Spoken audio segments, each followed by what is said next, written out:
Welcome to our channel. Today we how to connect Shopify to Microsoft advertising for US e-commerce growth. Full guide step by step clearly. Log in to your Shopify account. In your Shopify dashboard, click on Apps from the left-hand menu. Visit the Shopify App Store. Search for Microsoft Advertising in the App Store. Select the Microsoft Advertising app from the search results.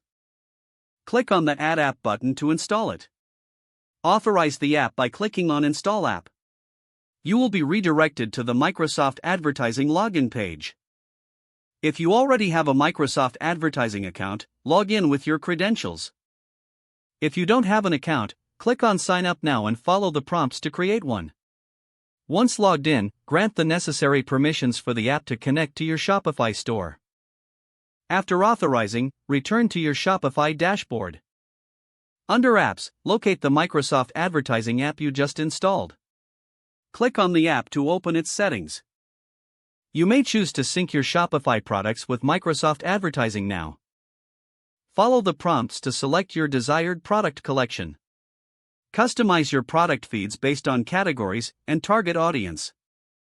Next, go to your Microsoft Advertising account. In the left-hand menu, click on Campaigns. Click the plus campaign button to create a new campaign. Choose the campaign type that best fits your e-commerce strategy.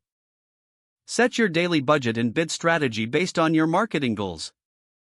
Specify your target audience by location, demographics, and interests. Select the products synced from Shopify that you wish to promote. Create ad copy that highlights your products compellingly. Choose images or videos that resonate with your target customers. Set the ad group name and finalize your campaign settings. Review all inputs to ensure accuracy and effectiveness. Click Save to launch your campaign. Monitor your campaign's performance regularly through the Microsoft Advertising dashboard. Don't forget to like this video and subscribe to our channel for more step-by-step tech guides.